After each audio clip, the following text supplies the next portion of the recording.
Em, Vamos a dar paso a la presentación. El expositor que impartirá la presente sesión es Gilberto Gómez, psicólogo general de la Universidad del Golfo de México, magíster en psicoterapia breve sistémica, Centro de Crecimiento Personal y Familiar, CCPF de Monterrey, diplomado en sexología clínica y pareja por el Instituto Salamanca, Miami, y en psicoterapia breve sistémica avanzada y en hipnosis ericksoniana, CCPF. Sin nada más que agregar, le damos el paso a Gilberto para que inicie la exposición del día de hoy. Adelante, Gilberto. Muchas gracias, mi estimada María. Buenas noches a todos. De igual manera, si llega a haber alguna duda o demás, pueden escribirla. Los que puedan mantener abierta su cámara, igual se los agradecería para que me sienta yo un poco más cómodo el saber que hay gente ahí, porque si no, siempre digo que los voy a imaginar que están durmiendo ahí, los que puedan de ratos, ¿eh? Si no, ya saben, me los voy a imaginar que están durmiendo a un lado con un celular y escuchando la plática, ¿no? Y de ahí fuera, pues sería todo, ¿no? Si hay igual dudas por algún tema de que hay gente de otros países, luego alguna palabra o demás que no se entienda por alguna cuestión, pues de igual manera me lo pueden hacer saber y encontramos aquí entre todos algún sinónimo. Vamos a hablar de un tema un poquito de un tema que cada vez se vuelve más común, no por eso es necesariamente algo malo, ¿va? Eh, Hablar de la disolución familiar, ¿va? Ahora, aquí es un tema que cada vez ocurre más. Algo que tiene la terapia sistémica, en especial enfoques como la terapia centrada en soluciones, es que son terapias no normativas.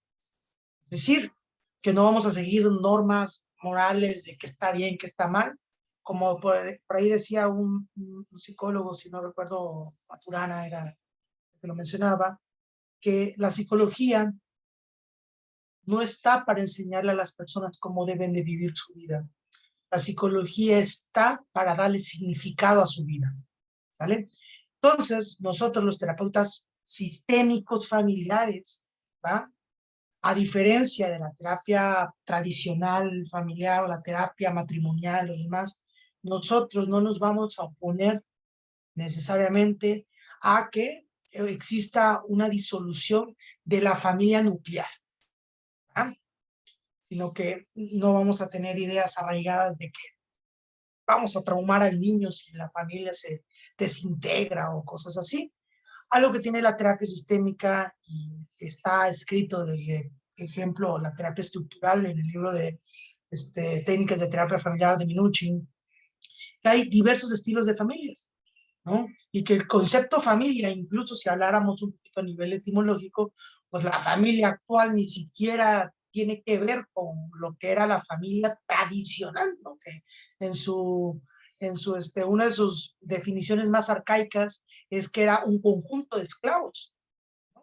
Por un líder, el padre, ¿no? Entonces ya no tenemos la concepción de la familia tradicional, ¿no?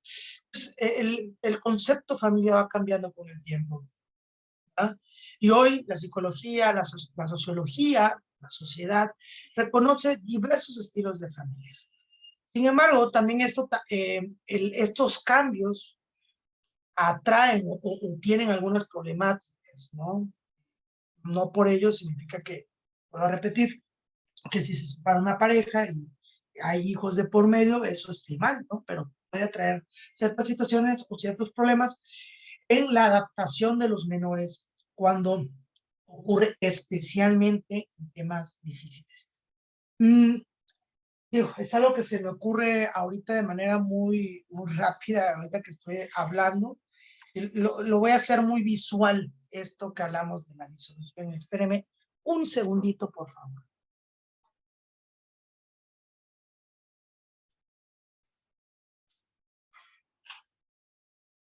La disculpa, es algo que se me ocurre para que veamos toda la funcionalidad que puede tener el terapeuta y la conciencia que tenemos que hacer en la sociedad y en las familias. Esto que está aquí, yo, aparte de dedicarme a la psicoterapia, digamos mi tercer trabajo, porque mi segundo yo creo que sería la formación de terapeutas, Mi tercer trabajo es ser psicólogo perito en México. Y este que está aquí es un informe psicológico de 2 hojitas, ¿va? Donde la familia como tal llega a acuerdos de cómo van a mantener la relación en bienestar al menor, ¿cómo se llama? Al interés superior del menor, que es el concepto jurídico que se utiliza. ¿Cómo va a llevar esta cuestión? ¿Cómo ambos están llegando a acuerdo? Esto comúnmente es un informe, una constancia pequeña cuando el juez y demás y ambas partes llegan a buenos acuerdos de la disolución, sin peleas, sin nada, llevándose bien. Y esto, y no es broma, en serio que no es broma, esto que está aquí es un solo caso clínico, bueno, en este caso jurídico, un solo caso jurídico. Esta es la información que a mí el abogado me pasa cuando en este caso, aquí vamos a ponerlo, esto es lo que trabajo cuando me toca como terapeuta, hacer una constancia de los acuerdos que se están llegando en terapia y que se entrega, en este caso, a un juez de lo familiar. Y esto es cuando me toca como perito psicológico. Y ustedes, si nos pusiéramos a leer todo esto, las sartas de cosas que se dicen mutuamente los padres, cosas reales, cosas mentiras, cosas con la cuestión simplemente de hacer pagar al otro o a la otra persona, sin saber que a la única persona que se están llevando entre las patas, diríamos aquí en México, es a ellos, a los hijos, ¿no? Entonces, la importancia de llevar como tal una mediación familiar, ¿va? Va a ser importante cada vez más, porque hoy, digo, no estoy a favor de esta idea que luego incluso hasta psicólogos han dicho de hoy está en peligro. No, no, no, qué bueno que hoy, si una pareja decide ya no querer continuar, eso no implica que se tenga que quitar su rol de padres. ¿Ah? Ese rol va a estar de por vida y eso es importante que ellos lo logren entender. Y hoy empieza a haber, creo que conciencia también de parte de los mismos jueces, porque a mí me agrada mucho que por lo menos aquí, en la zona donde radico, hoy los jueces también me envían directamente, ya no como perito, sino como terapeuta familiar, a mediar esos puntos para que se llegue a acuerdo y nos dejemos de rollos, ¿no? Entonces, llegan a pasar ese tipo de situaciones. Sin embargo, son pocos todavía las parejas que en ese lapso de ruptura quieren llevar una cuestión saludable. ¿Ah? Y eso es importante, que entendamos la importancia que tiene el papel del terapeuta, la importancia que tiene ellos como padres para que eso no sea una cuestión dañina, es increíble. En una ocasión, aquí, de hecho creo que aquí con ADIPA, fue un evento para Chile, me tocaba escuchar a una chica dar su testimonio estábamos viendo un tema similar, y ella mencionaba que venía de padres separados, tenía 20 y tantos años, y me agradó escuchar esa parte, decir que estaba muy contenta por la manera en cómo sus padres, a pesar de todo, se llevaban bien, que incluso lo único que ella se atrevería como a cuestionar era más a veces cómo las parejas de sus padres, de su mamá y papá, llevaban la relación, ¿no? De que a veces generaban celos o demás innecesarios, pero que la relación en cómo se estaban llevando, la manera en cómo se apoyaban, sin necesidad de que fuera una cuestión caótica o de pelea, o te pasas tu minuto, 2 minutos de más por traer al niño o a la niña, faltaron 100 pesos para ese tipo de cuestiones de peleas, no lo vio. Y por lo tanto ella se sentía muy agradecida con sus padres, el hecho de que no generaran conflictos, ¿no? Entonces, ese mensaje que, que pueden enviar los padres de la relación de pareja terminó, pero no por eso implica que tengamos que llevar las cosas mal, de llevarnos de la patada, diríamos, tiene que pasar. Por supuesto, habrá sus excepciones y temas de violencia o demás, que habrá que poner restricciones y que legalmente haya acuerdos en eso, ¿no? Por ejemplo, la guardia y custodia puede ser compartida. Se pierde algo que se llama patria potestad cuando uno de los padres es un peligro directo o indirecto para el menor. ¿Ah? Que se demuestre temas de violencias, que esté en negocios ilícitos, que obviamente vamos a suponer al vender drogas, pues hay una posibilidad muy alta de que el día de mañana alguien quiera hacer ajustes de cuentas con esa persona y de paso se lleven al pobre menor, ¿no? Fuera de esas cuestiones, si se puede generar y llegar a acuerdos que realmente se busque cumplir, va a ser muy beneficioso para los menores, ¿verdad? Ok.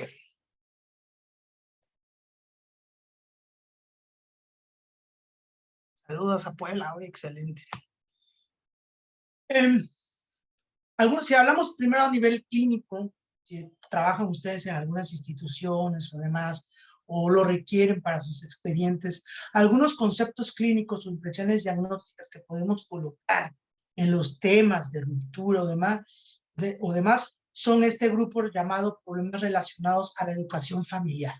Está en los últimos apartados del DSM-5 y podemos colocar ahí si hay problemas de relación entre padres y hijos, ¿sale?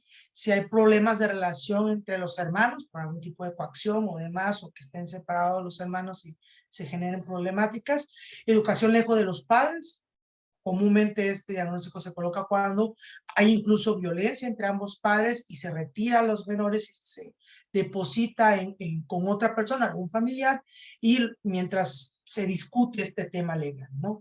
Niño afectado por la relación parental conflictiva que llega a tener, ¿no? Entonces, estos son algunos diagnósticos o impresiones diagnósticas que podemos colocar en el apartado de, valga la redundancia, de impresión diagnóstica, si se nos pide a nivel institucional. ¿Va? No quiero andar mucho en eso porque el tema es hacia los tipos de familias desligadas y demás, ¿no? Algo importante es analizar los olones, es decir, olón es un neologismo utilizado para referirse a individuo y sistema al mismo tiempo. ¿Va? Entonces, el saber que no somos completamente individual o que lo individual hasta cierto punto es influenciado por otros olones o otros sistemas a su alrededor, ¿no? Entonces, hay que analizamos en esta familia el olón individual, es decir, a persona por persona, el olón conyugal, ¿va? La relación que hay como pareja, el olón parental, la relación que hay entre los padres como tal, el olón de hermanos, cómo se relacionan ellos como hermanos, y empezamos a ver las familias, el tipo de ciclo vital en el que se encuentra, ¿no? Hay familias con hijos pequeños, familias con hijos en edad escolar o adolescente, familias con hijos adultos, ¿no? Por hacerlo de manera muy, muy sintética. Este aspecto es importante para analizar en qué momento, en qué ciclo vital llega esta familia que está en una posibilidad o ya está inminente el tema de la ruptura y quieren trabajarlo. Eso también es importante. El terapeuta tiene que ir haciendo también camino en la ciudad, en la zona donde se encuentra, en sus redes sociales y demás, el que trabajamos también estos temas. Porque ya hoy por lo menos yo puedo decir a título personal que me toca ver a familias que vienen directamente a ese tema. Dicen, venimos porque ya como pareja no estamos en el mismo canal, no estamos de la misma forma, queremos ver la manera en que esto sea lo menos impactante o dañino para nuestros hijos. Vaya, entiendo que al final va a haber algún tipo de situación a trabajar y que no va a ser todo miel sobre hojuelas, pero me agrada ver que cada vez algunos casos se empiezan a presentar en un tema preventivo, ¿va? Y otros casos, que es todavía la gran mayoría, es primero ocurre la ruptura y de ahí vienen las cuestiones de síntomas o problemáticas que llegan a presentar los niños. Algunos de los más típicos podemos hablar en cuestiones conductuales, que hay cambios drásticos de conducta cuando va a ver a la otra parte, a mamá o papá. Llega a ocurrir también temas de agresividad o demás con la persona nueva que está entrando a la vida de mamá o papá, y digo mamá o papá, pero también algo que me agrada mucho y está escrito de nuevo en este libro de Minuchin, es que se hace la pregunta si la terapia estructural, hablando específicamente de este libro, funciona con casos de familias homoparentales. Y lo que escribe Minuchin es que a pesar de que hay pocos casos en ese tiempo, sí se corrobora que modelo estructural funciona bien, sin importar si es una familia homoparental o en la actualidad otras diversidades de tipos de familias, ¿no?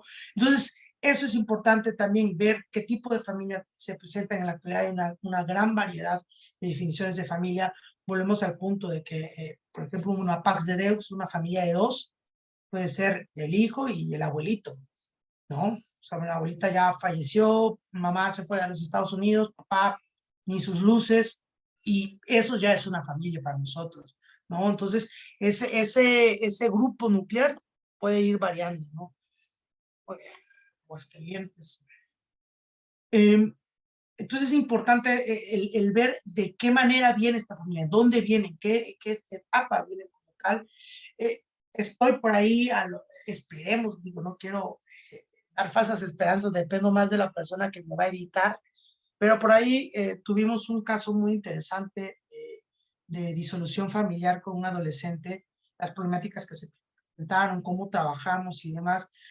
Y espero, si todo sale bien, presentárselos al grupo que vaya a estar en el curso, toda la entrevista que hicimos, ¿no? Y todos los cambios que se lograron. Si no, de todas maneras me haré el compromiso de que las personas que entren al curso, pues de alguna manera tengan ese link para que puedan ver ese video. Pero aquí ya no depende de mí, depende más del editor del video, ¿no? Pero eso es importante, ¿no? El ver de qué manera viene esta familia, quiénes están en el canal a trabajar, es decir, a una adherencia al tratamiento, quienes quieren realmente trabajar dentro del proceso terapéutico, nos llega a tocar alguna de las partes, no quieren.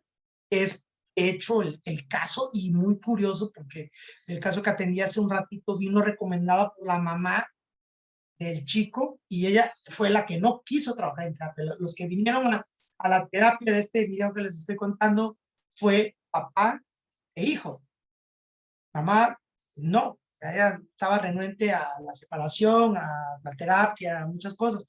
Y me agrada hoy precisamente escuchar a la familia que vino hace un momento, que le pregunto, bueno, ¿y quién los recomendó? ¿No? Entonces, y ya me acordé del caso, pues es cierto, es este mismo caso, y es agradable que a pesar de que no estuvo en terapia, vio los cambios del proceso terapéutico en su hijo, vio que el hijo que estaba en episodios depresivos, en un aspecto de agresividad, que no quería convivir con ella, o sea, vio los cambios y nunca conocía a la señora, ¿no? Entonces, ese impacto que tiene la terapia es notorio, ¿no? Incluso con personas que no colaboran en el momento dentro del proceso terapéutico. Ok, aquí van algunos ejemplos, ¿no? Hay una diversidad enorme de tipos de familias, obviamente depende de los autores que ocupemos. En este caso, Minuchin, Fishman y demás proponen algunos tipos de familias o situaciones, incluso interesantes de las familias, ¿no? Como es la familia Paz de Deus, ¿no? Que deseo, es la familia de dos, comúnmente podemos decir mamá e hija o hijo, ¿no? O abuelito y nieto, ¿no? Entonces, una familia que comúnmente el núcleo constante está en dos personas. No significa que a lo mejor no existan otros familiares, pero a lo mejor están lejos, o a lo mejor ellos tienen su propia casa, pero que el núcleo constante son esas dos personas, ¿no? Familias de tres generaciones, porque hay que analizar cómo se está dando la ruptura o cómo va a estar el ambiente a trabajar. Por ejemplo, me ha tocado, regresando a la Paz de Deus, que viene la mamá y el hijo. Al papá no lo conocemos, papá se lo tragó la tierra, pero el niño empieza con esta situación hasta si queremos verlo existencial, de bueno, ¿y por qué papá nos dejó? ¿Y por qué esto?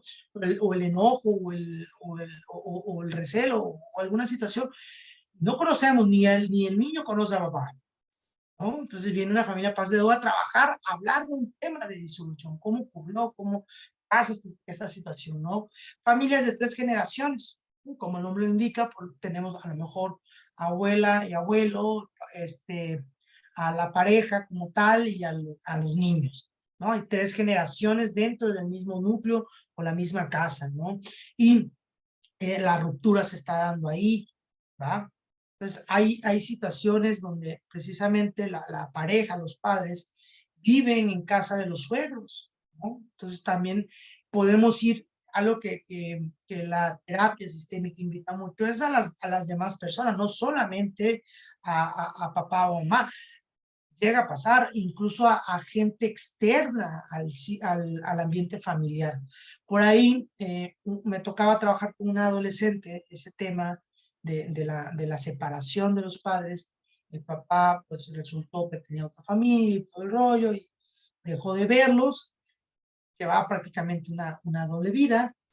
Y en una de las sesiones la chica me menciona que hay un maestro, o que, bueno, me menciona primero que se pone a llorar en una clase, ¿no? Y yo le pregunto que si, a qué se debía, y ella menciona que ese maestro se parece mucho a su papá, ¿vale?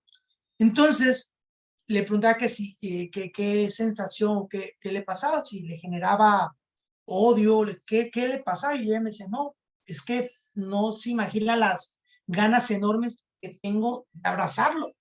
Yo sé que él no es mi papá, pero tengo ganas enormes de abrazarlo. Entonces hice pasar a la mamá, a la tía, dialogamos sobre ese tema y les pedí primero a la tía y a la mamá que hablaran con el maestro, ¿va? Que la habían visto así y que sutilmente, con el permiso de todos, de la escuela, del maestro, de mamá y de la tía, si se podía dar esa pequeña situación, darlo como un ritual, ¿no? Terapéutico.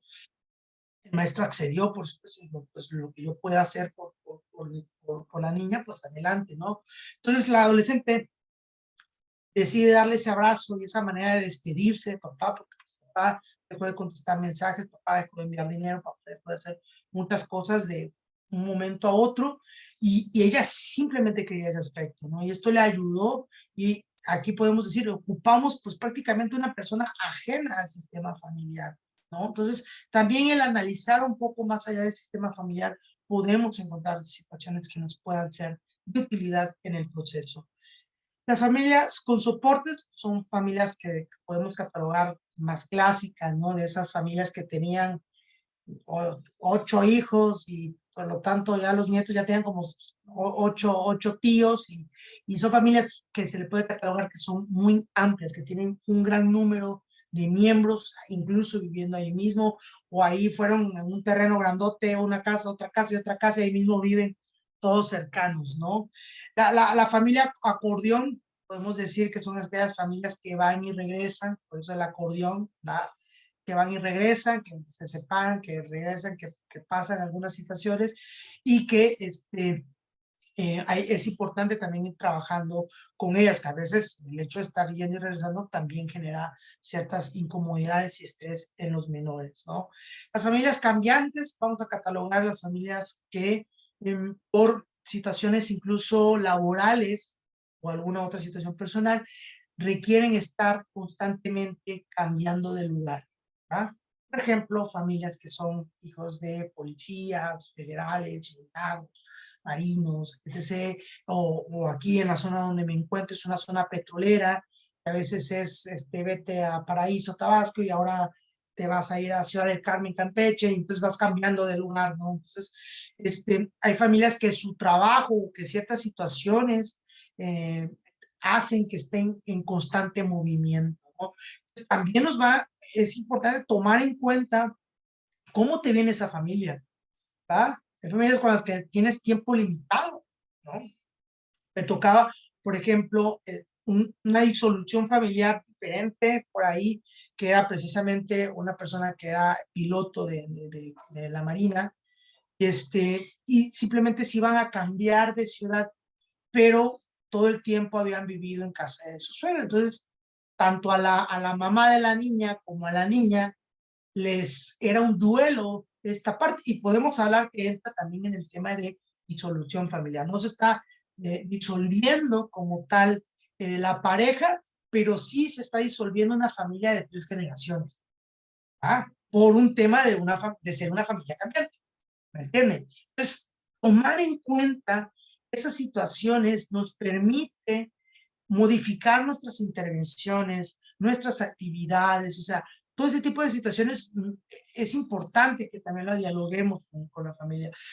Una familia que, vaya, se vuelve también común, que es una familia con padrastro o madrastra. Okay. Entiendo que socialmente por las caricaturas y cuentos, pues lamentablemente esta palabra de madrastra o padrastro han jugado en contra, o se escucha hasta pesado o negativo. Sin embargo, también es un estilo de familia. Aquí es importante que después de la disolución o demás y la adaptación de los menores también tengan, pues sean juez y parte de decidir la manera en cómo quieren dirigirse a esa madrastra o padrastro. Porque muchas veces los papás o mamás imponen, ¿sabes qué? Él es tu nuevo papá. Y dile papá a partir de ahora. Y a lo mejor pues el menor o la menor pues le quiere llamar por su nombre. ¿Ah? Y eso no está mal, mientras exista un respeto, mientras exista esta parte, digamos, de jerarquía, es independiente el nombre. Claro, si es un nombre o una palabra que es hiriente o demás, pues definitivamente hay que quitarla, ¿no? Y a veces ocurre estas situaciones, ¿no? Porque es donde el menor también se puede revelar a decir, ¿sabes qué? Pues tú no eres mi papá o tú no eres mi mamá, tú no me digas así, tú no me digas hijo.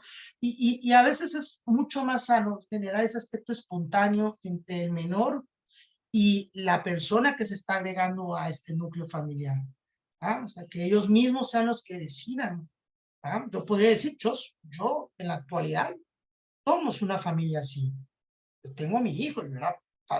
Tengo mi pareja, y yo no me metí en ese punto.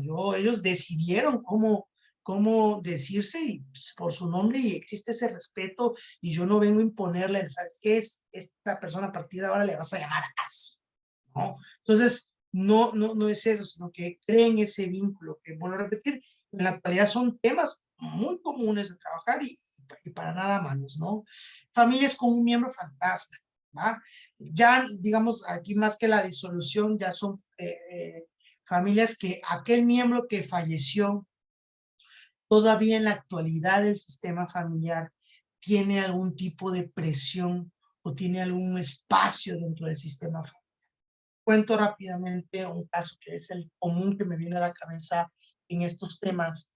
Y era una persona de 40 y tantos años, una femenina, que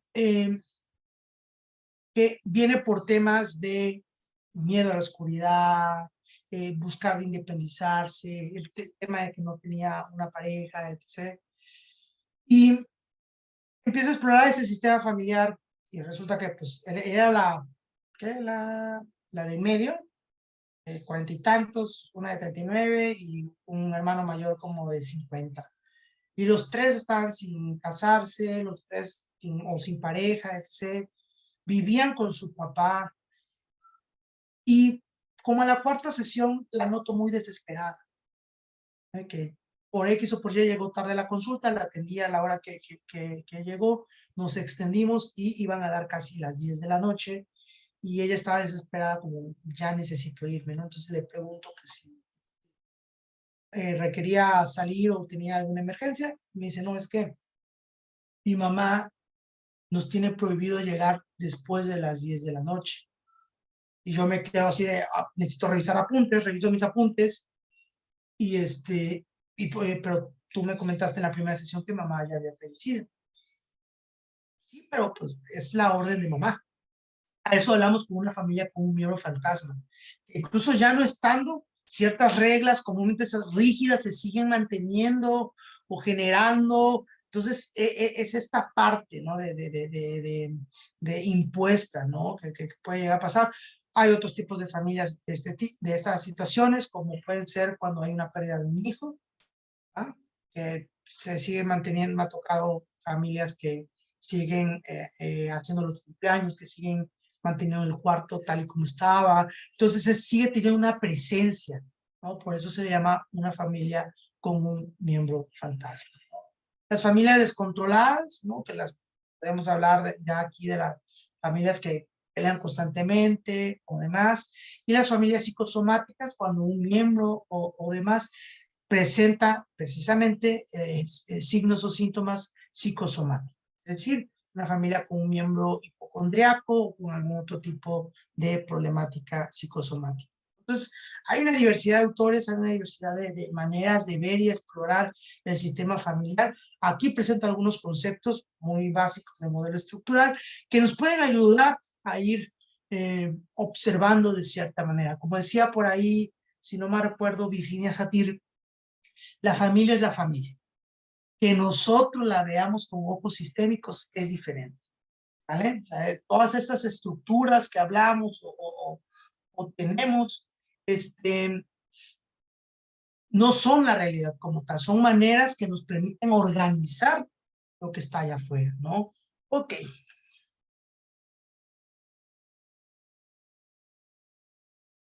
La imposición, si te refieres, por ejemplo, cuando estas familias que imponen, puede ser involuntaria, puede ser por temas sociales, de que así nos dijeron, no, es que pues si ya papá se fue, pues ahora pues tiene que tener un nuevo papá, ¿no? O sea, eh, cada, digamos, cada caso nos da a veces sus razones, ¿no? Es aprendido, es porque así tiene que ser, o nunca lo han ni razonado. No sabemos las situaciones por las cuales a veces se presentan, ¿no? Pero también es donde nosotros como terapeutas les ayudamos a proponer maneras que sean más saludables, que a lo mejor no sean tan invasivas, ¿no? Porque es donde volvemos al tema. O sea, el menor puede tener ese amor a papá y esa palabra para él, pues es importante mantenerla en esa persona, ¿no? Hay niños, hay adolescentes que le preguntan al adulto, oye, ¿puedo decirte papá o papi o mami?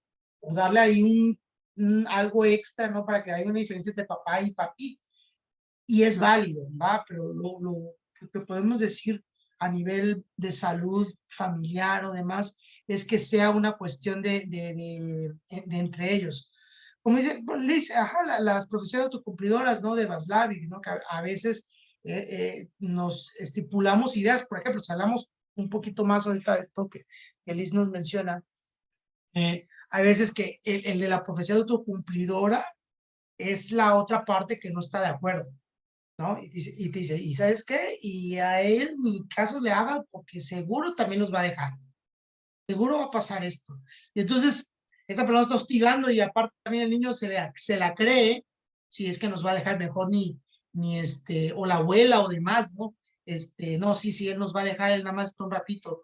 Y empieza el mismo niño a hacer toda una profecía autocumplidora, ¿no? De que empieza a renegar, empieza a ser estresante para esa persona estar en esa familia, el sentir el rechazo del niño, el sentir el rechazo de la suegra, el sentir el rechazo de tal, se vuelve estresante, termina siendo un dolor de cabeza y ¿sabes qué? Yo me retiro. Y entonces la abuelita, el niño dijeron, teníamos razón, ¿no? Entonces, ¿qué tanto realmente tenían razón y qué tanto las conductas de ellos inclinaron a que esta persona se retirara del sistema familiar, ¿no? Entonces, también son conceptos que nos sirven mucho, ¿no? Entonces, volviendo a esto que decíamos de Satir, y es la epistemología, los conceptos que tenemos no están necesariamente allá, sino que son maneras que a nosotros como terapeutas nos son útiles entender de cierta forma una situación para poder hacer algo, ¿no? Como desde nuestra trinchera como terapeutas.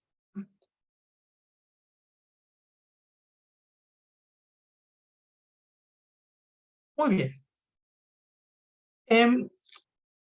La terapia estructural nos da dos conceptos, o tres conceptos importantes de la estructura familiar, ¿no? Hay tipos de límites, ¿va? Que nos van a ayudar a entender. Límites difusos, límites rígidos y límites claros.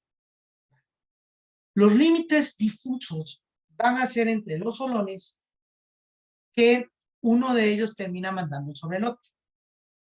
Por ejemplo, el niño se porta mal y mamá decide, no sé, retirarle la tablet. Pero llega la abuelita defensora. Mi nieto, no me lo tocas. Como viven en casa de la suegra, pues termina cediendo.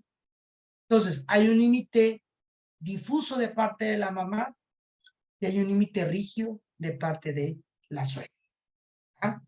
Entonces, analizar cómo ocurre, qué pasa entre los solones. Pueden existir límites difusos y rígidos en ambos. Puede haber claros, pero pueden ser muy poquitos porque por eso se están presentando a terapia. Si no, difícilmente estarían en un proceso terapéutico, ¿no? Y un límite claro va a ser donde se analiza, se toma en cuenta las situaciones. Por ejemplo, no sé, mamá viene estresada, el niño rompe algo y mamá quiere pegarle, ¿no? Y abuelita tampoco entra en la parte agresiva, pero le dice, hey, cálmate, no está bien lo que vas a hacer. Y ella a lo mejor, bueno, tienes razón, anda un poco estresada, deja ahí al lado el cinturón y va, bueno, te preparo algo y demás, y se calma, ya luego van y hablan con el niño. Ah, bueno, eso sería un límite claro. Ah, es que al final se remedió, ¿no? Y puede haber límite rígido con límite rígido, ¿no? Una misma situación, la mamá va a querer confrontar al niño, viene abuelita y dice, la típica pelea que se escucha a cuatro casas por todo el vecindario, ¿no? Entonces, eso hablamos de rígido, rígido y rígido. Difícilmente se puede dar uno difuso y difuso, ¿no? Porque son personas que ceden demasiado, ¿no? Entonces, nos vamos a presentar con estructuras de este tipo, que las vamos a trabajar, que es un nuevo estilo de familia también. Me ha tocado, por ejemplo, trabajar con personas, por ejemplo, una señora con su hija, que regresaron después de la ruptura de pareja, regresaron al ambiente con la abuela y el abuelo maternos, y existía este tipo de situaciones. La señora seguía trabajando y todo, se daba cuenta que cada vez que le hacía un berrincho, además, encontró algo que le generaba hasta cierto punto una solución. Y era una Mimi, una muñequita Mimi de lo de Mickey Mouse, que cada vez que le decías, es que si te sigues portando mal, pues te la voy a quitar, y ya la niña se calmaba, ¿no? Y cuando se portaba mal, realmente se la quitaba, la colocaba arriba del refri, se iba a trabajar y cuando regresaba, ya estaba la Mimi. ¿Quién se la había dado? Los abuelos. Entonces esa pelea y ese conflicto y los abuelos defendiendo su idea de estás en mi casa, mis reglas, ¿no? Y yo le decía a la señora, bueno, pues tu hija, tus reglas. Y luego, mientras sean reglas saludables. ¿Eh? O sea, bueno, no estoy diciendo que todas las reglas solamente porque eres mamá se tienen que cumplir. Tenemos que también hacer un análisis de qué es útil realmente para tu hija, ¿no? Un concepto importante son jerarquías. ¿No? Las jerarquías, el modelo estructural propone mucho que la jerarquía tiene que ser una jerarquía congruente. ¿Ah? La mamá y papá mandan ellos y se cede cierta autoridad o cierta jerarquía a los abuelos, a los docentes o demás, ¿no? Y a veces, precisamente cuando se viene a terapia o demás, a veces el que tiene la jerarquía son los menores. ¿Ah? Por ejemplo, cuando existe el aspecto de berrinche, comúnmente, ¿quién manda? Pues el niño, ¿no? Porque alguien le ha dado las cosas o demás. Decía por ahí, y parafraseo muy tontamente a Minuchin, decía algo así como cuando un monstruo que no rebasa ni siquiera el 1,20 de altura y no llega ni a pesar los 30 kilos, pone a todos de cabeza, es porque ese monstruo está encima de alguien más. Alguien lo subió. Y lo que quería decir Minuchin es, ese niño berrinchudo que está ahí, no llegó a ser el berrinchudo nada más porque sí. Alguien o muchos se dieron a ese aspecto. Me tocaba ver por ahí, repito así rápido, un caso de un niño que tenía, no era de disolución, pero tenía problemas del habla. Y me llega la familia, mamá, papá, hermana y el niño, no, psicólogo, este niño no habla, 6 años. ¿Ah? Lo checaron los neurólogos, los psiquiatras, y me dicen que no tiene nada, pero algún problema tiene, ¿no? Y muy a los centrales en soluciones, buscar excepciones. ¿Y qué encontramos? ¿Qué palabras ya saben de cuál es la gente que es mexicana?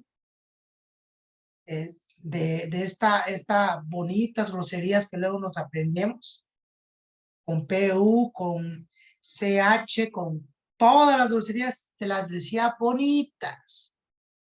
¿Ah?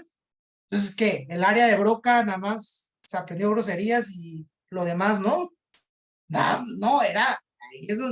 Y cuando empezamos a analizar este tema, resulta que ellos sí tenían cierta dificultad en el entrenamiento y mejoramiento de su lenguaje, pero empezaron los papás a ofrecer, hijo, iniciaron la prueba frente a mí.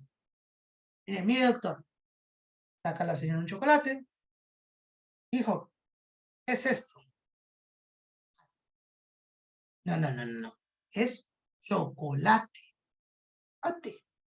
No, chocolate. Ate. Y así un rato, pues, algo fugaz, y el niño empezó a llorar y a decir, ate, ate, cálmate, chocolate. Incluso, me acuerdo muy bien de ese caso, porque es emblemático, lo repito mucho en algunos temas de estos. Para ir a terapia, el papá le dijo, si vamos a terapia y le haces caso al psicólogo y logras hablar, yo te compro una alberca. ¿Ah? Eso en terapia estratégica, MRI y demás, es una función del psico. Y la pregunta para corroborarla es, le decía yo a los papás, ¿qué cosas malas van a empezar a ocurrir cuando ese niño aprenda a hablar? Nada, doctor, que ni doctor soy. Sí, sí. Nada, doctor, ¿cómo crees? Vamos a estar súper contentos, mamá. ¿Qué cosas malas van a ocurrir en el momento en que ese niño hable? Yeah. No, no, vamos a estar felices, contentos. No, no. En el momento en que esto deje de ocurrir, ya no va a haber premios. Porque le damos esos premios se los estamos dando para que hable. Si aprende a hablar bien, ¿qué premio va a haber? Y podamos, como adultos, podemos decir, pero a lo mejor le vamos a dar más premios. Sí, pero hazle entender eso a un niño. Hasta uno. Imagínate que sigues llegando tarde al trabajo y todas las quincenas me dan un bono de puntualidad. Pero sigo llegando tarde. Chihuahuas. ¿Tú crees que voy a ir de menso a decirle a los patrones, oiga, patroncito, ya voy a llegar puntual, pero por ahí me está llegando el bono de todas maneras, pero ya voy a llegar puntual? No, capaz si me lo descuentan, ¿no? ¿A quién le dan pan que lloren, diríamos en México? ¿No? Entonces, esas estructuras, esas maneras en cómo llegan a trabajar las familias, a veces la jerarquía la llegan a tener los menores. Otro concepto importante, interesante, es el concepto de alianza y coalición. Alianza, vamos a hacer diferencia, que es cuando dos o más miembros se unen con la intención de ayudar al miembro que tiene la situación problemática. Y una coalición es cuando hablamos que dos o más miembros se unen para molestar a la persona que tiene esa situación. Entonces, tenemos un niño que tiene problemas de enuresis, acabamos de dar ese tema de enuresis aquí con Adipa, y a lo mejor el hermano y el papá se empiezan a burlar. Entonces eso es una coalición. Y a lo mejor la abuelita y la mamá buscan ayudarlo, ayudar a limpiar las sábanas, el hablar con él. Eso sería una alianza. ¿Vale? Se están uniendo con la intención de ayudar y los otros con la intención de molestar o demás, ¿no? Entonces, esa es una diferencia enorme. Existe de esta situación también los triángulos, que por lo menos existen a veces 3 personas involucradas para que el problema se dé. Yo comúnmente quito el concepto persona para referirme a que también pueden ser instituciones o situaciones para que una triada, ¿no? Para que una problemática se esté presentando, ¿no? El niño tiene problemas de adaptación a estar con mamá porque papá le mete ideas de que ya no los va a ver o demás, y por lo tanto mamá lo único que hace es pelear con papá del tema. Esa triada, esas tres situaciones o esas tres personas, en la manera en cómo se están dirigiendo, están haciendo que el niño tenga más dificultades para adaptarse. ¿Ah? Los niños tienen una hermosa capacidad de adaptación, tienen eh, por ahí me viene ahorita rápido igual el caso bueno, venía nada más el chico, igual una separación, un año de separados, y que no sabía cómo lidiar y trabajar con su hija, el decirle que, ¿sabes qué? Pues ya no, ya mamá y papá no están juntos. Entonces, ese año fue un año de mentiras, de papá está trabajando, papá obviamente se aprovechaban del tema de que el papá era o es conductor de autobuses, entonces es que tengo mucho trabajo, entonces nada más llegaba los fines de semana, cada 15 días o cada mes, y la niña en apariencia le seguía el juego, ¿no? Entonces, platicando con él y tomando en cuenta decirles, ¿sabes qué? Los niños merecen también que seamos honestos con ellos en ciertas situaciones, y merece saber que no es sano mantenerlo con la ilusión, y a veces es mucho más saludable que también los niños se adapten al nuevo estilo de familia que son, ¿va? ¿Y qué fue mi sorpresa? Que para la siguiente sesión el chico llega diciéndome que se sentía completamente un tonto, porque cuando él llorando y diciéndole, la niña solamente le respondió, ay papá, yo ya lo sabía.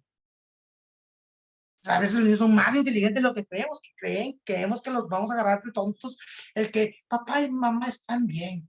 Ajá, ¿y papá por qué duerme en el sofá? ¿Mm? O mamá por qué duerme conmigo. Lleva como 7 meses durmiendo aquí conmigo. ¿Mm? Y ya hasta la misma niña busca su espacio de mamá, ya por favor, rézate. No, es que mamá, es aquí quiero dormir contigo. Y creemos que los niños son tantos y para nada, ¿no? Entonces, yo algo que trabajo en estos temas cuando ya la ruptura es un secreto a voces, ¿ah? Es que entienda, una, que los niños tienen la capacidad adaptativa, siempre y cuando también nosotros le demos las herramientas como padres, que no nos estemos peleando a lo menso de cualquier cosa, pero que también los niños no son para nada tontos. Y que tarde o temprano esa situación se van a dar cuenta, si no es que ya se dan cuenta, o por lo menos si no conciben la idea de la ruptura, sí conciben que hay algo no está igual que antes. ¿Mm? Antes salíamos todos juntos al parque porque ya no, y a lo mejor el niño no te dice nada, pero se da cuenta de esas situaciones, ¿no? Entonces, hay estilos de familias donde hay mayor tipos de límites, ya sean difusos o rígidos, y que precisamente Minuchin y compañía, Montalvo y otros autores, nos hablan de que terminan haciendo una especie, digamos, de personalidad, ese estilo de familia, ¿no? Las familias aglutinadas son aquellas que tienen un aumento de límites rígidos, ¿sale? El estar ahí, el ser demasiado estricto, el estar encima, ¿va? Y comúnmente este tipo de familias tienen esta circunstancia. Hay un abandono de la autonomía. Son niños o niñas o adolescentes que no pueden hacer algo a veces sin la aprobación de los padres, y termina siendo la metáfora del elefante en el circo, ¿no? De que ya para qué me intento zafar si no voy a poder. Si de chiquito intenté quitarme la cara y no pude, menos ahorita grandote, ¿no? Y resulta que grandote ya lo puede hacer. Pero termina siendo así. Hay familias que no se atreven o adolescentes que no se atreven a hacer cosas precisamente porque el sistema, la manera en cómo lo trabaja llega a ser extremadamente rígido, ¿no? Digo, por ahí puse una diapositiva de cómo se vería esto en el tema de ruptura o disolución, pero me adelanto, ¿no? Por ejemplo, hay abandono de la autonomía, familias rígidas de que no. Es que nada más papá tienes uno, ¿eh? Y nada que al otro lo vas a aceptar, y nada que a lo mejor ese niño o esa niña, vaya, le cae súper bien a esa persona. Y quiere abrazarlo, y quiere besarlo, y quiere decirle que gracias por estar en su vida, pero no se atreve. Un abandono de la autonomía, ¿por qué? Porque pues se va a molestar mi abuelita, se va a molestar mi papá, se va a molestar X persona, ¿no? Entonces llegan a esas situaciones.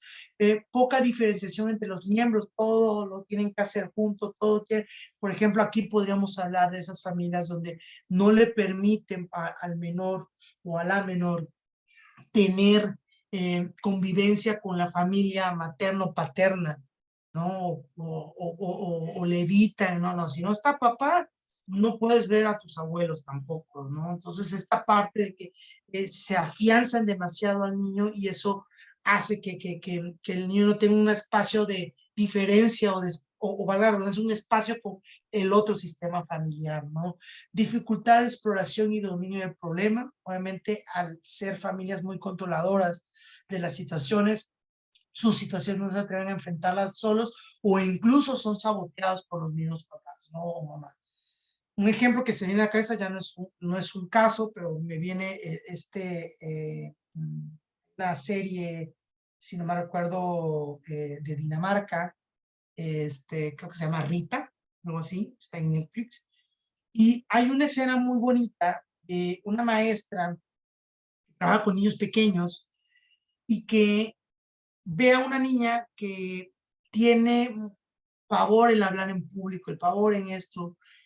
Y entonces ella se va ideando como que maneras de cómo ayudar a la niña, ¿no? Entonces poco a poco se empieza a ganar como que la confianza y creo que si no me recuerdo como que organiza un día donde todos van a ir vestidos como sea y van a ir así medio locos, diría como ahorita con los memes de los sombreros peinados locos, no sé cómo se llaman, ¿no? Y la niña empieza a hablar y llega la mamá a regañar a la maestra de que cómo se atreve, de que la está ridiculizando, de que esto, y se lleva a la niña, ¿no?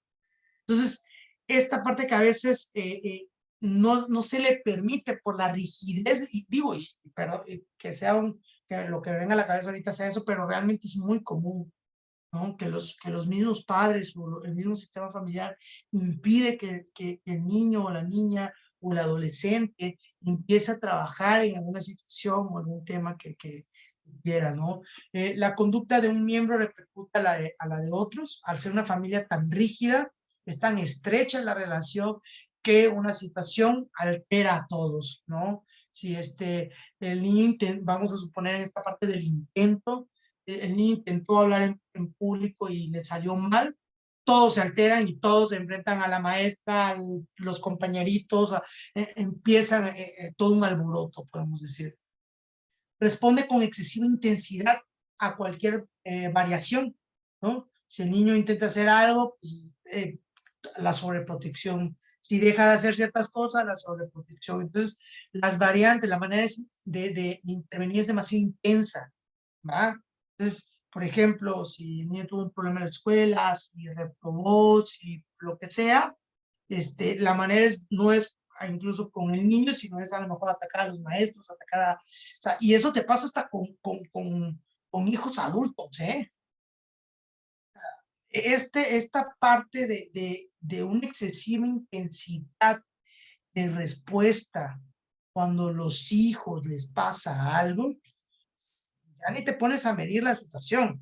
Me recuerdo que a mí me pasó como docente universitario, ¿no? Me recuerdo, y díganme ustedes si serían honestos, ¿no? Me tocó, yo soy muy de que soy muy estricto en mi manera de dar clases o era, porque ya no doy clases en universidades, pero yo comento a todos mis alumnos, antes de plantar calificaciones, les digo su calificación y les digo el por qué. En el examen, en las actividades, ¿verdad? Pues, Liz Flores, lo siento, sacaste 5, ¿vale? Víctor Romero, sacaste 8. Frente, se los digo bien para que no haya dudas. Si hay dudas, que me pregunten, oye, pero aquí está, mira, es que aquí está este. Entonces, todos de acuerdo en que cada quien sabe su calificación. Resulta que, pues, tarde-noche, subo las calificaciones al aula virtual, un error humano mío, ¿verdad? Y una chica que había sacado 5, sin querer le puse 6. Un error de dedos que me di cuenta cuando ya di guardar y ya no me permitía a mí modificar. Al otro día, llegué a la universidad temprano a dar mis clases, hablé con mi coordinador y le digo, ¿sabes qué pasó? Un error mío, no, no me di cuenta, yo verifiqué, pero no me di cuenta. ¿Qué procede? Me dice la coordinadora, pues no hay problema, si ya la alumna sabe esa situación, pues simplemente se modifica la calificación porque la calificación real es esa. Y hasta la coordinadora dijo, ¿cómo hubiera ocurrido al revés? Si la chica hubiera sacado 10 y le pone 5, pues hay que corregirlo porque fue un error y se le tiene que colocar la calificación que es, ¿no? Entonces, en ese acuerdo. Pues la chica, para nada tonta en ese aspecto, le dio captura y se la mostró a su papá. Adivinen quién estaba frente a mi salón queriéndome golpear. Golpear, ¿eh? No ir a, oiga, maestro, ya no esa chiva, ya de una vez lo hubiera pasado, ¿no? No, a golpear. Excesiva intensidad en la respuesta. La chica sabía que estaba mal, pero le contó la verdad. Le dije, papá, aquí yo tenía un 10 y de repente, un 6, pero un 6 y de repente tengo un 5. ¿Cómo va a ser? ¿Quién fue ese maestro? Malagradecido, ¿no? Soy una persona no violenta, pero por lo menos me sé defender, decía yo. Si me ataca algo, pues no pasó a más, lo bueno, ¿no? Pero son situaciones que llegan a pasar, ¿no? O sea, que lo vives también como docente, como terapeuta o demás, ¿no? Y hay familias con límites que en su mayoría son difusos, es decir, que no hacen gran cosa, que lo que le llamamos en el modelo estructural, por ejemplo, los padres periféricos, que son aquellos que no se enteraron, el chavo lleva como un año que ya no va a la escuela y ni se han enterado. Él sigue agarrando su mochilita, vistiéndose en la mañana y se va al parque a fumar marihuana, ¿no? Esa es una familia con excesivos límites difusos. Entonces, estas familias son caracterizadas por una desproporcionada independencia. No se sabe qué hacen los miembros, no se sabe en qué anda papá o mamá. O sea, algunos de los miembros están completamente alejados, ¿no? de las situaciones. Escaso sentido de lealtad y pertenencia. Obviamente, al no haber mucha interacción o la interacción es muy superficial, no existe un sentido de lealtad, ¿no? Si papá termina en Alcohólicos Anónimos o en algún centro de rehabilitación, pues, ni lo visitamos, el rollo de él, ¿no? O sea, no hay una lealtad al sistema familiar como tal, ¿no? Poca disposición para la ayuda, no, o no se permiten ayudar o no ayudan a ese miembro familiar.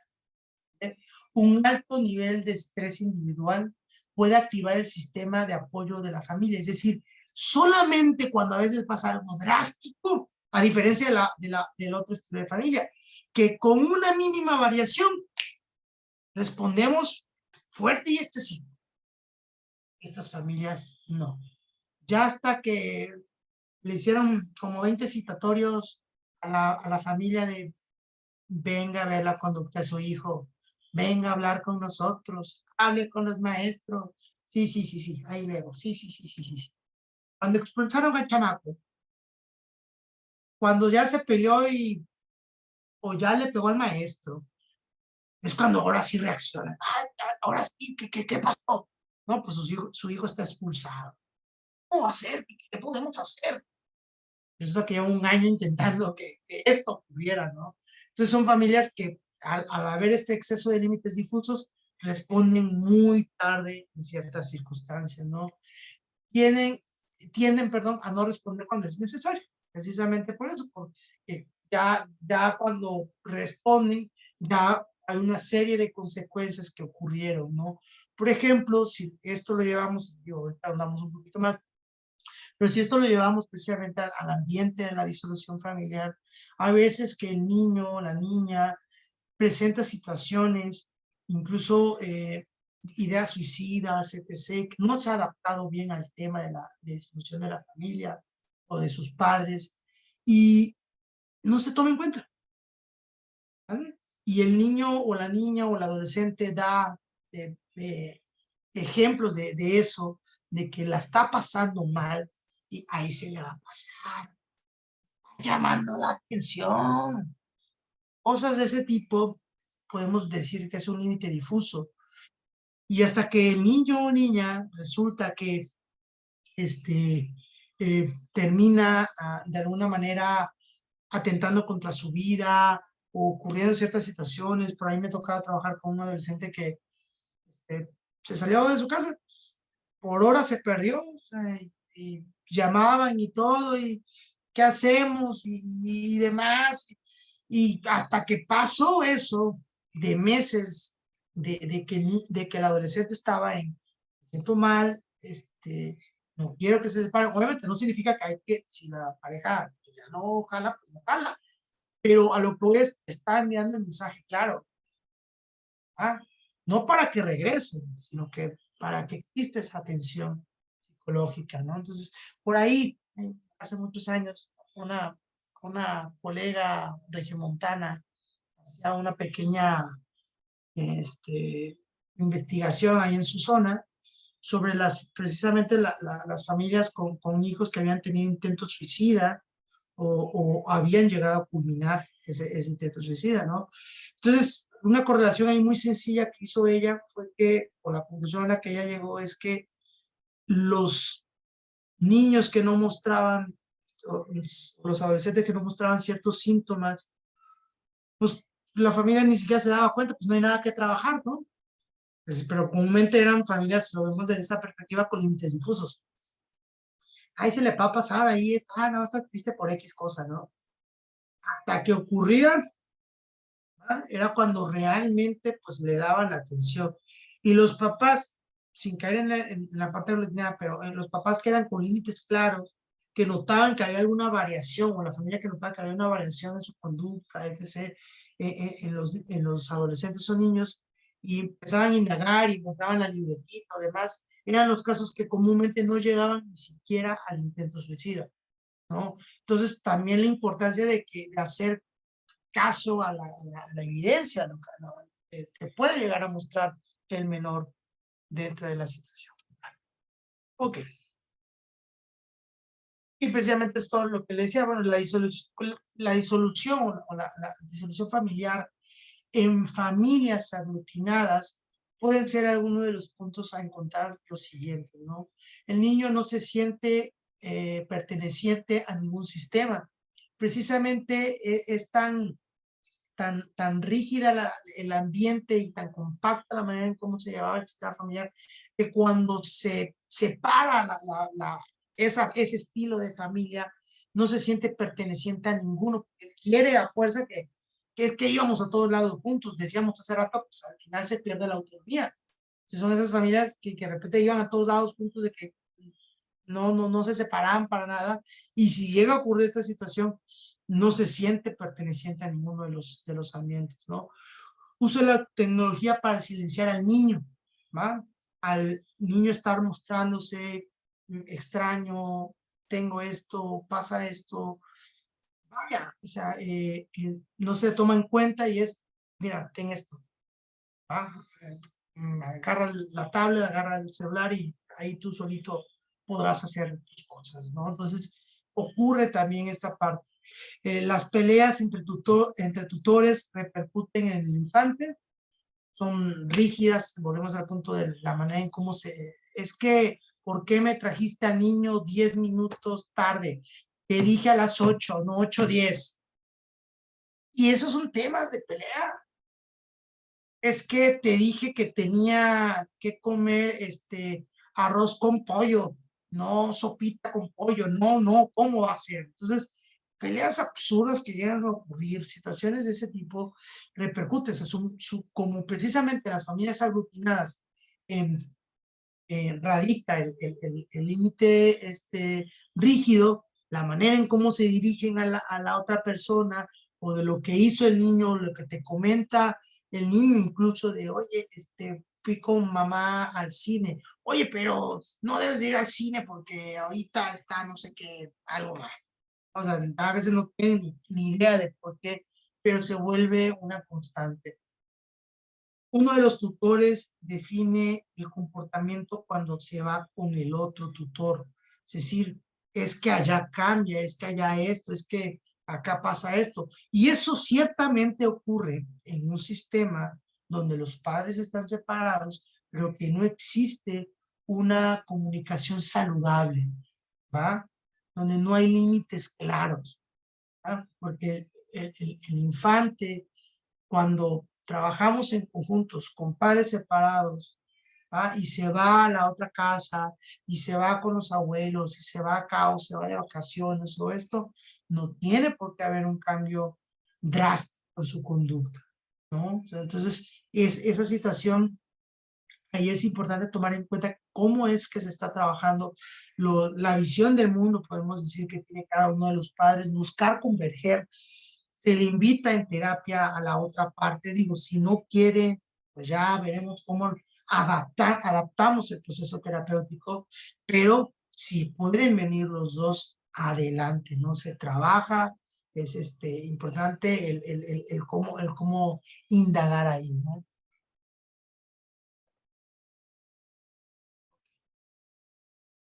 En el caso de las familias desligadas, llega a ocurrir que uno de los tutores no permite la exploración del otro sistema, ¿no? El hecho de que no, pues es que no puedes estar allá, o me vale, o no le permite darle las herramientas también para enfrentar o adaptarse a otra situación, ¿no?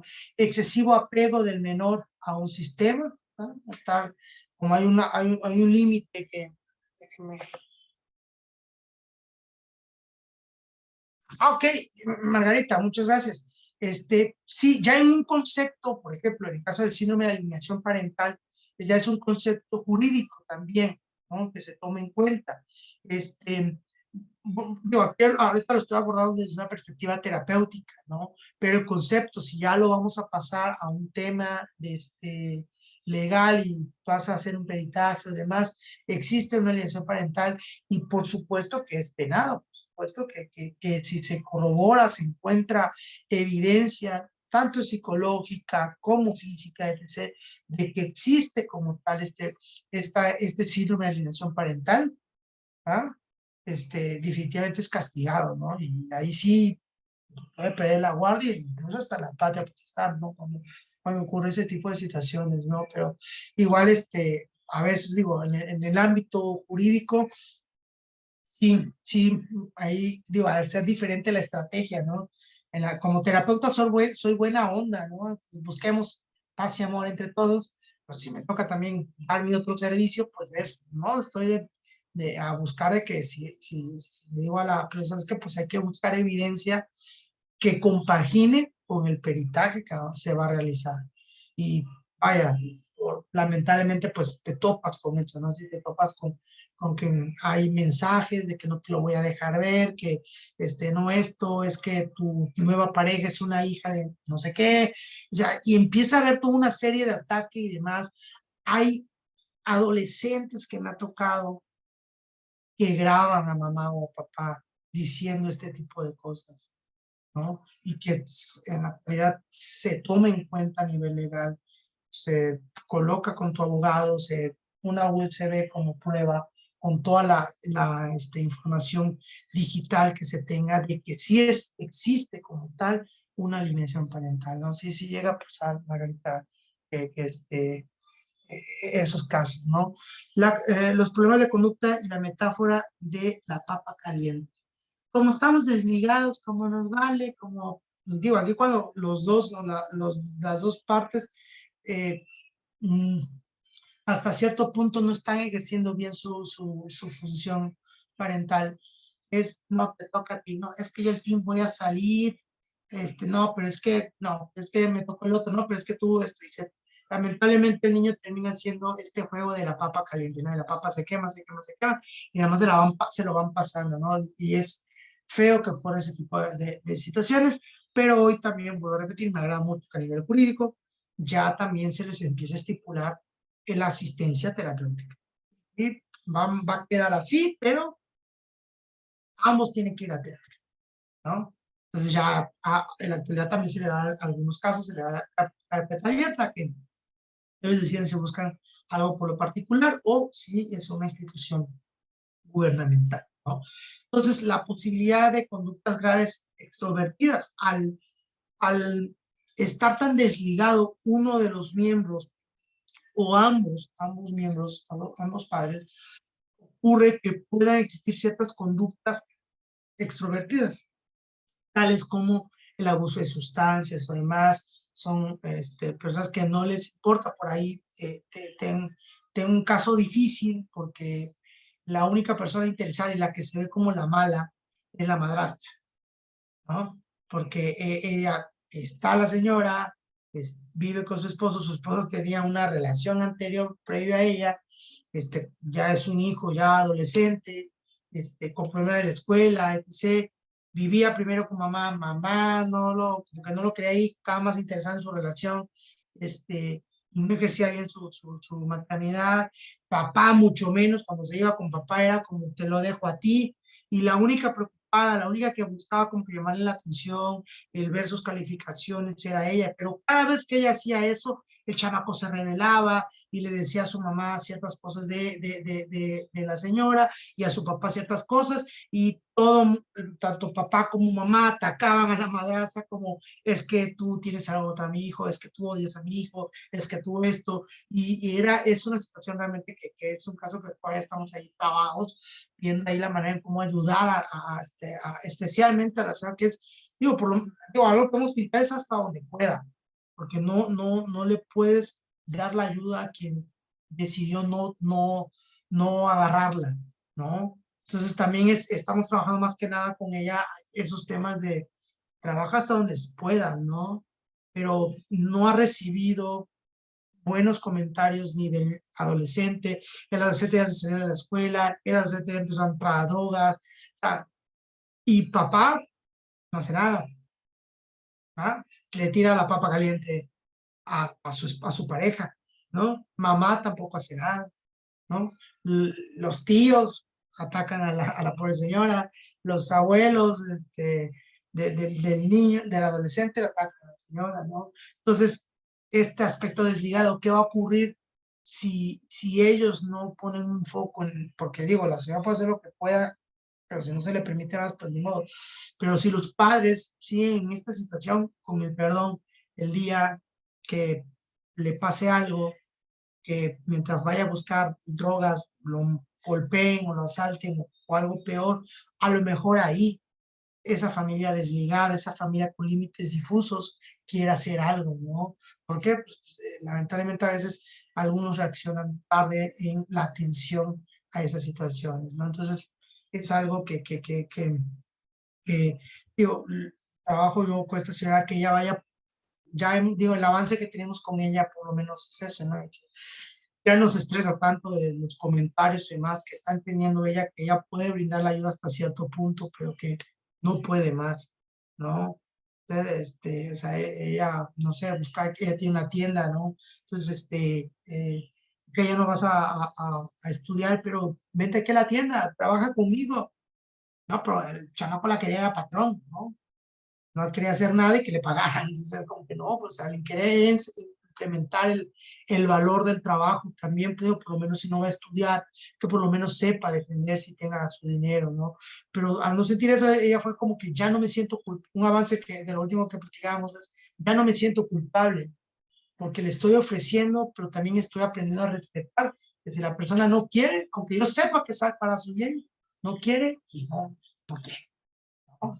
Es mucho lo que podemos trabajar, ¿no? Y quedo para 10 minutitos, 10, 12 minutitos para preguntas, comentarios y demás, ¿no? Bueno, vayan levantando sus manos para que podamos darles la palabra y que puedan hacerle las preguntas que tengan a Gilberto. Como decía él, tenemos 10 minutos, así que vamos a coger todas las preguntas que podamos alcanzar a resolver. De que ninguna. A mí me dijeron que los que entran a los seminarios de ADIPA son bien participativos. O la podemos cambiar, le hago examen oral ahorita a todos de una vez y Esperemos a ver si es que hay alguno ahí que está, se mira, anima. Emilio ya Emilio, sacó la casta, el súper. estimado. Te escucho, Emilio. Emilio, te escuchamos. Buenas noches. Tu audio no lo escucho, o no soy yo. Tiene el micrófono activado ya, Emilio, así que te podemos escuchar. ¿Ya está? Ahí sí, ¿Ya? sí. Ok. Bueno, primero, muchas gracias. Buenas noches. Buenas noches. Algo que estaba pensando justo también relacionado a Minuchin y a Haley también es cómo, bueno, en cualquier experiencia, cualquier historia, siendo terapeuta o cuando te cuentan una historia, em, notas que pues sí es muy lineal la forma de ver ciertas problemáticas. Siempre es como se adjudica una situación que además es complejísima, hacia la reducen hacia una persona. Y es como, esto pasa porque tal.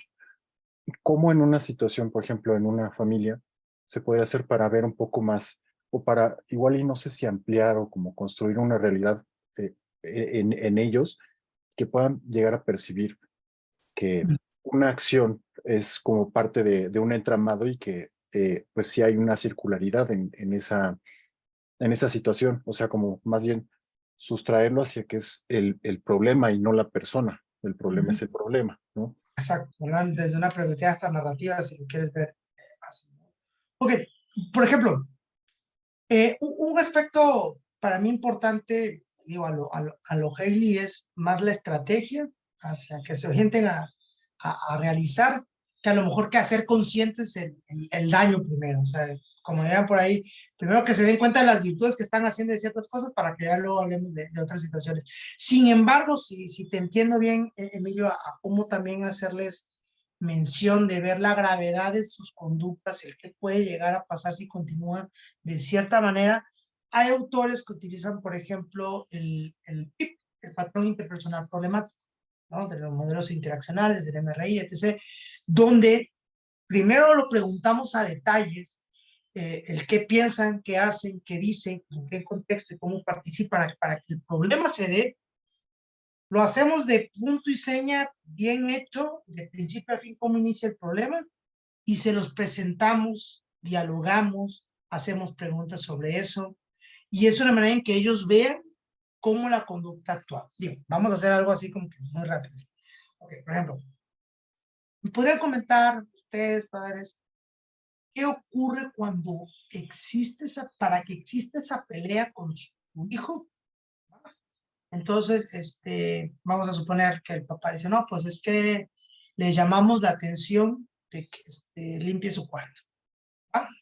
Ok, PIP, patrón interpersonal problemático. ¿Va? Ok, ocurre esa situación. ¿Qué dices tú? Vamos a suponer, estamos hablando del adolescente. Cuando tu papá te llama la atención de que limpies tu cuarto, ¿qué piensas? No, pues pienso de que lo hace para molestarme. Al pensar que tú lo haces para molestar, al pensar que tu papá lo hace para molestarte, ¿tú qué actúas? ¿Qué haces en ese momento? No, pues le cierro el cuarto con la puerta frente a la cara. ¿Okay? Usted, señor, al ver que su hijo le cerró la puerta frente a la cara, ¿qué hace? No, pues le empiezo a tocar y le pido que me abra y empiezo a gritar. ¿Okay? Usted, señor, está ahí en el momento, sí, ¿qué empieza a hacer usted? Me pongo a llorar. Y usted al ver a su esposa llorar, ¿qué hace? Me enojo más porque es culpa de este canijo. Y al enojarse más, ¿qué pasa? Pues él se encierra y como puedo abro la puerta, voy a buscar la llave, lo que sea. Entonces me meto y le digo y y el señor, al ver a tu papá que te está regañando, ¿tú qué haces? No, pues le grito y le digo que es un tonto, ¿no? Entonces, y al escuchar eso, ¿usted qué hace? No, pues lo empujo, ¿no? Y al sentir el empujo, no, pues ya se calma, ¿no? Ok, ver toda la interacción, en la manera en la que ocurre y empezar a preguntar sobre eso. Pero, ¿cuáles son los tonos, cuáles son las maneras en que se le pide? ¿Va? Puede ser ahí, digo, no digo que ahí necesariamente tenga que estar el problema, ¿no? Pero vamos a suponer que es, oh, sí, cierto, a lo mejor lo pide en un mal momento, ¿no? O a lo mejor pregunta al adolescente, porque le digo, mira, aprende a adelantarte. Y le voy a preguntar, bueno, ¿qué te molesta? ¿Realmente te molesta que te pida algo que pues es una responsabilidad? No, es que me lo pido cuando estoy jugando en la Play. Ah, ok. Entonces ya empezamos a trabajar, por ejemplo, en la metáfora de cómo ser es que hay un libro que se llama así, cómo ser un perfecto huevón o huevona y no fracasar en el intento, que es un libro para adolescentes muy sencillo, que nos habla de eso, ¿no? De que a veces el adolescente trabaja de más porque no hace las cosas a tiempo, pero si hiciera las cosas a tiempo, pues tendría todo el tiempo para huevonear. Y ese libro, si se lo cuento como metáfora, también lo pueden ellos buscar y demás, pero si ese libro lo trabajo como una metáfora de cómo te voy a enseñar a ser un perfecto huevón, y a ver, ¿cómo? Y le empezamos a adelántate, haz esto. Empezamos a descifrar ese pip de que ambos, o esta triada, papá, mamá y adolescente, están manteniendo entre todos el problema, ¿no? El cómo se dirige papá, a lo mejor la periferia de mamá, ¿no? De que mamá pues nada más se pone a llorar, en lugar de que a lo mejor puede ser una mediadora para que papá se tranquilice, o no lo sé. Habrá que explorar ese tipo de situaciones, ¿no? Entonces, algo que evitamos, o por lo menos en aspecto personal, yo le llamo así el sermón del psicopadre, que es, yo le llamo a cuando, a caer como terapeuta, a sermonear a los papás de que miren, es que ustedes están mal aquí, no, o sea, ¿por qué? Porque eso aumenta mi posibilidad de que no se adhieran al tratamiento.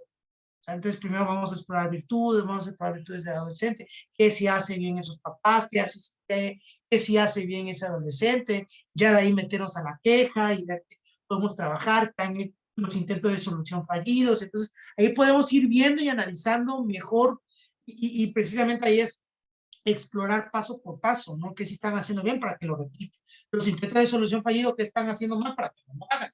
¿No? Las soluciones hipotéticas, que a partir de ahí podemos empezar a hacer. Entonces, es empezarlos a guiar y no nada más centrarnos, mira, es que ustedes están mal aquí, es que usted le falta autoridad, o sea, caer como en esa linealidad o ese dualismo o simplismo, aparte de que muchas veces no funciona, termina generando una poca adherencia al tratamiento, ¿no? Que el papá o mamá que te dice, bueno, yo vine a que me ayudes con mi adolescente que me está volviendo loco, no a que me digas que yo soy el papá malo. Y puede ser que lo sea, ¿eh? Aquí entre el orbe de terapeutas familiares y sistémicos, de todo, podemos hablar de las problemáticas que hay, que los papás o mamás fomentan aquí, pero no necesariamente allá me va a ser útil decirle a papá, es que señor, usted es el culpable porque usted no está cerca de la familia.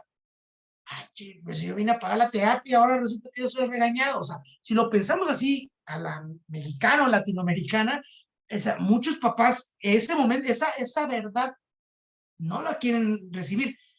Ahora, yo lo que hago es, me dedico a la adherencia al tratamiento, empezamos a generar cambio, ya al final de las sesiones, ya cuando los damos de alta, ya hablamos de todo eso. Pero ya terminamos, ya vimos cambios, ya esto, hasta en son de broma ya le digo, es que usted igual se pasaba, ¿no? Todo el tiempo en la calle en lugar de estar ayudando a su esposa aquí, que este chamaco.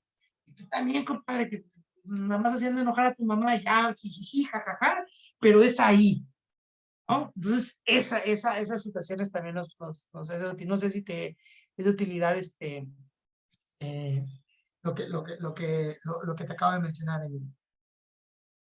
Ok, instrumento.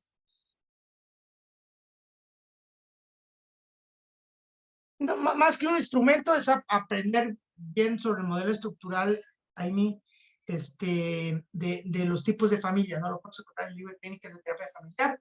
Ahí vienen bien explicados y ejemplos y está muy bonito, la verdad. La depresión puede ser una consecuencia de algunos sistemas familiares o la familia solo es un contexto de la conducta individual.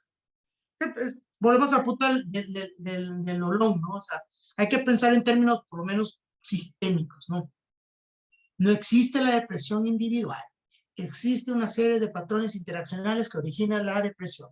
No existe la celotipia. Existe una serie de patrones interaccionales que originan la celotipia. No es un botón de que estoy celópata, estoy depresivo, ¿no? Sino que hay una serie de contextos entre el individuo y su contexto, ¿no? Pero como decía el doctor Charles, no solamente hay que pensar en cómo el sistema afecta al individuo, sino también cómo el individuo afecta al sistema, ¿no?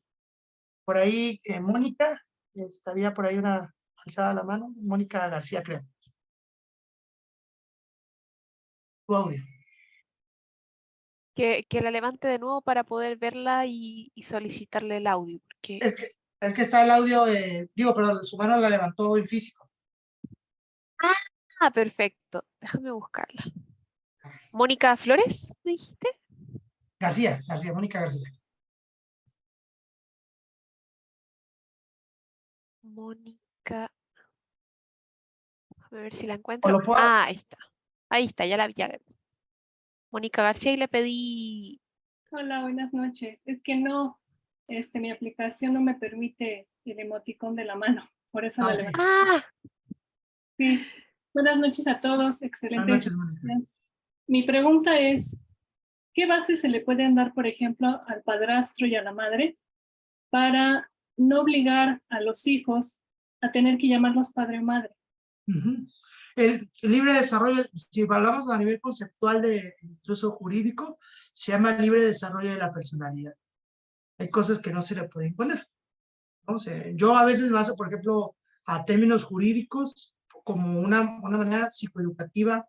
Por ejemplo, cuando me toco la típica idea machista, ¿no? De yo trabajo, pero no ayudo en casa.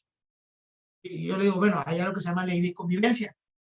Okay, no importa quién trabaje más o quién trabaje menos, todos tenemos que ayudar en la casa, ¿no? Entonces, como que son maneras de ayudarlos. Por ejemplo, cuando es que a mí me dijo mi mamá que le tengo que inculcar a mi hijo que le diga papá a mi pareja. Bueno, a ver, aquí existe algo que se llama libre desarrollo de la personalidad. Lo manejo como un tipo de reencuadre, ¿no? Los que están más familiarizados con este concepto es reencuadrarle la idea a la persona, darle una idea diferente, ¿no? Entonces,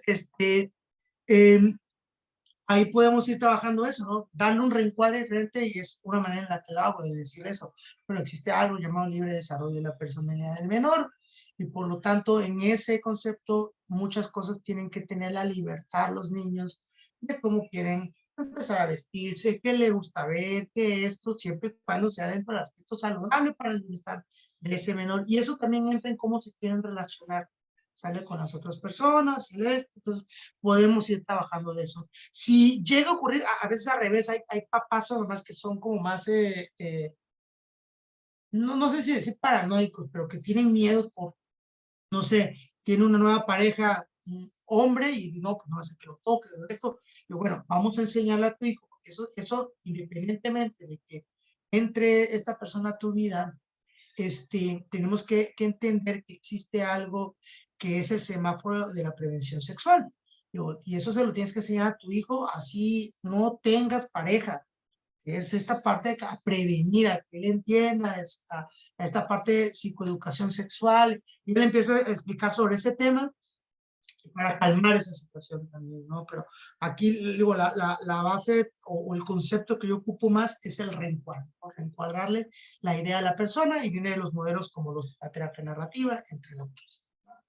Entonces, y con eso, Mónica, creo que ya estamos a distiempo, ¿verdad, María? No sé si...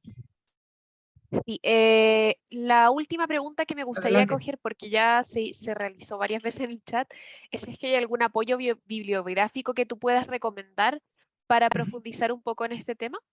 Ok, Libros o textos. uno, la técnica de terapia familiar de Minuchin, el libro de soluciones para padres y pareja del doctor Ruperto Charles, Historias de Cambio, que aquí es donde el único libro donde actualmente aparezco es este. Digo, aquí el caso que tengo es de de abuso sexual, pero en adulto, o de violación. Pero hay muchos casos padrísimos, hermosos, hermosos, realmente lo recomiendo mucho, de casos en el trabajo con niños, ¿no? Tanto en este tema como en otros temas, ¿no? Este libro, lo encuentran en Chile o lo encuentran aquí en México en buscalibros.com.mx. Lo pueden encontrar ese libro. Son algunas de las recomendaciones que me vienen ahorita a la cabeza. Digo, hay más, pero diría ahorita lo que podría. Ok.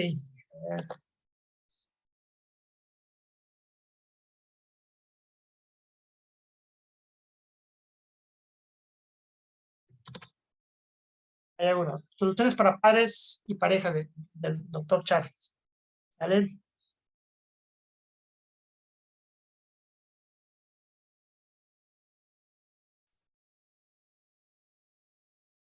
Historias de cambio de Felipe García. Es el libro que viene, compila a varios terapeutas, entre esos estoy yo. ¿Y cuál más recomiendo?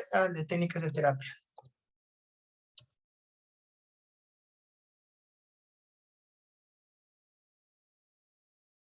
Entonces, el otro es técnicas de terapia familiar de Salvador Minuchin y Fishman, y ahí pueden ir encontrando algo. Antes de que pasen a su sorteo, por favor, rapidito, los que puedan, abran su cámara para que nos podamos tomar la foto y poder subir un poquito de evidencia a la página del consultorio, porque pues a esto me dedico y esto le da de comer a mi hijo y a mis gatos. Entonces, los que puedan, se los voy a agradecer muchísimo. Van a ser varias porque son 4 páginas, así que voy contando. 1, 2, 3. De nuevo. 1, 2, 3. ¿Sabes? Listo. Pues les agradezco de mi parte, sería todo. Espero que este poquito tiempo haya servido de algo, y los espero en el curso que vamos a estar dando. Gracias por sus comentarios a todos y te cedo, Mari, siguiente. No, Muchas gracias. el, Sí. el premio, así que me voy a autoinvitar. Sí, bueno, para finalizar, queremos agradecer la participación de cada uno de ustedes en el presente seminario, como también agradecer a Gilberto por la excelente exposición que ha dictado el día de hoy. Y no sé si quieres cerrar con algunas palabras de despedida, de agradecimiento. Sí, pues más que nada, pues yo sé que tanto la hora, ¿no? Porque creo que hay gente de otros lados, pues es pesadito, pero también habla del compromiso que tenemos de estar constantemente en actualización en estos temas. Y pues no me queda más que esperar que algunos de ustedes los pueda ver en este taller para seguir ahondando en este tema que es importante, que vuelvo a repetir que cada vez nos exige más como terapeuta, porque hay una gran variedad de familias que están presentando el apoyo a esto, y más que nada lo que decía hace rato, ¿no? La parte preventiva, ¿no? Que muchas familias ya no es que se separaron y que ahora sí ya vieron el problema, sino que muchos buscan esta atención incluso temprana. Entonces les agradezco ahí la oportunidad de escucharme. Muchas gracias, Gilberto.